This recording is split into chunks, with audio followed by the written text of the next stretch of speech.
Pokok keladinya besar juga pokok. Daunnya pun besar macam telinga gajah. Tapi dalam semak tu ada lagi sepokok.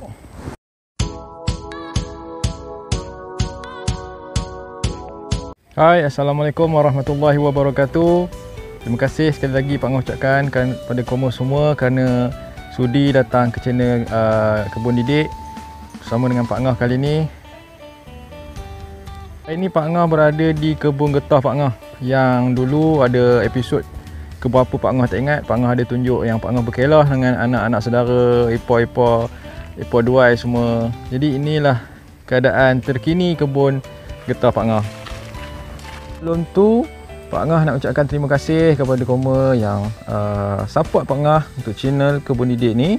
Tertunggu-tunggu video daripada Pak Ngah. Minta maaf Pak Ngah ucapkan sebab kebelakangan ini Pak Ngah ada sedikit hal yang perlu Pak Ngah uruskan, perlu Pak Ngah selesaikan. Jadi sekarang Pak Ngah dah nak sambung balik lah, InsyaAllah. Melihat keadaan kebun sebegini, Pak Ngah rasa dah kena masuk balik dah ni untuk kerja-kerja menebah.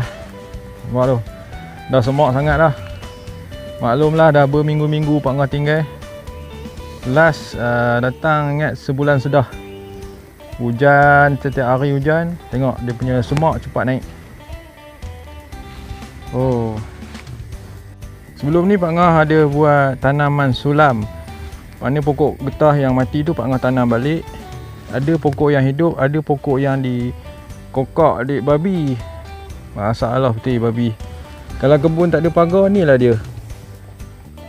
Kalau kamu tengok, ni lah pokok getah yang Pak Ngah tanam sulam.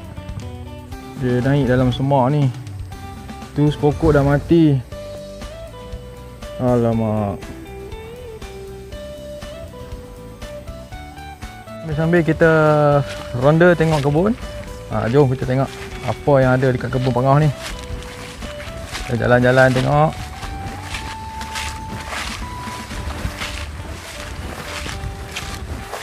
Dalam kebun Pak Ngah ni ada satu pokok keladi. Keladi apa tak tahu, nanti Pak Ngah tunjuk. Pokok keladinya besar juga pokok. Daunnya pun besar macam telinga gajah.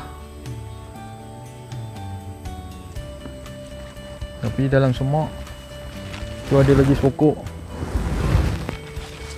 Tu pokok getah tua yang Pak Ngah toreh. Lama dah tak toreh. Kebun ni kalau Pak Ngah tebah bagi cantik, nanti babi dia sodok dekat pangkai pokok getah tu. Dia tak boleh tengok terang. Kalau tak nak tebah, dia jadi semak macam ni. Dah tak seronok lah mata memandang.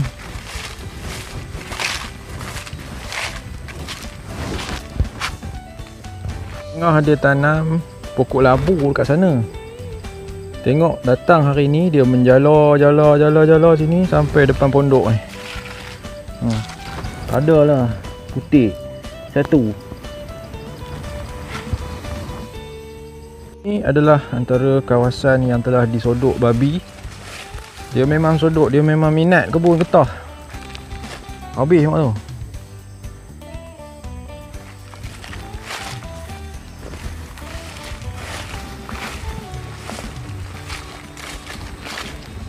Jom Pak Ngah bawa jalan lagi. Tu satu pokok getah Pak Ngah baru tanam, mati. Tu satu lagi, tu.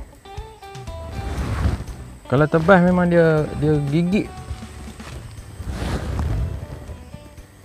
Sambil jalan Pak Ngah jumpa pokok ni. Ini adalah kalau di sini dipanggil peria katak. Peria katak. Ni.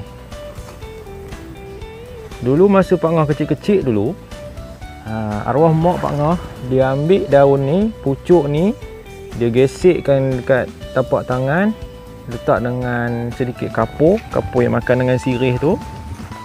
Kemudian letak dekat dada untuk menghilangkan batuk. Inilah pokok dia. Mungkin setengah kamu dah kenal kot. Bagi yang tak kenal tu Pak Ngah khabar lah. Ini namanya peria katak kalau di sini lah. Di tempat lain mungkin nama lain. Peria katak ni dia banyak melata di dalam kebun-kebun macam ni lah. Kalau tak nak memang banyak nampak. Ni. Kalau tak nak. Tengok. Time anak Pak Ngah batuk nak guna tak ada.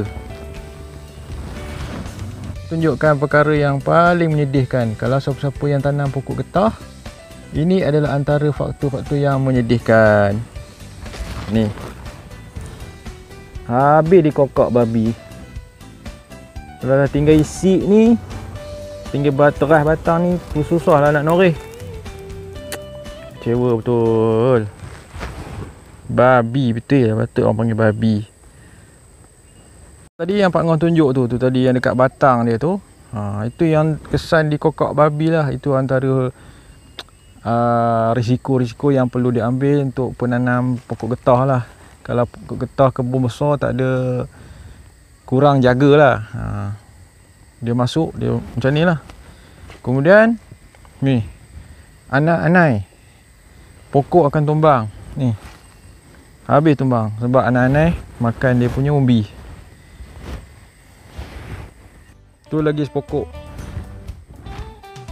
dah tumbang dah. Aduh.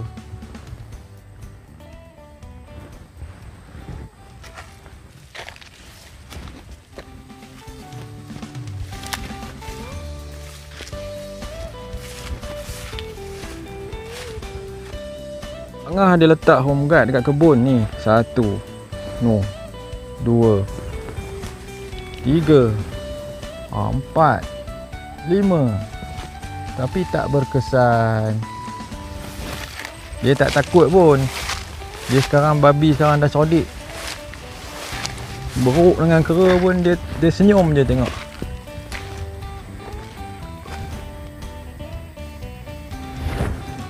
So, telah tiba masanya Pak Ngah perlu mengambil tindakan untuk menebas semua semak samun ni supaya kebun ni jadi cerah semula seperti yang kamu tengok dalam episod yang sebelum ini. Okey. Untuk makluman kamu, pokok getah yang Pak Ngah tanam ni dah berusia lebih kurang 4 ke 5 tahun. Pak Ngah tanam pada tahun 2017. Tu Pak Ngah tanam lah sebanyak 400 pokok. Yang ada sekarang ni hanya lebih kurang tinggal 200 pokok lebih kurang. Sebab tadilah makhluk perosak tadi yang kata tadi, babi tadi. Kemudian beruk dengan monyet. Dia kerja dia patahkan dahan je kerja dia. Okay, Pak Ngah rasa cukup dulu video Pak Ngah untuk episod kali ini. Moga kamu semua terhibur melihat Pak Ngah pergi ke kebun getah Pak Ngah, tengok apa yang terjadi pada kebun getah Pak Ngah setelah Pak Ngah tinggalkan lebih kurang dalam sebulan lebih lah. Keadaan dia bertambah semak. Terimalah salam daripada Pak Ngah. Hashtag Pak Ngah asal rajin, insya-Allah jadi. Jadi kalau rajin kita kena tebah ni. Bye bye. Assalamualaikum.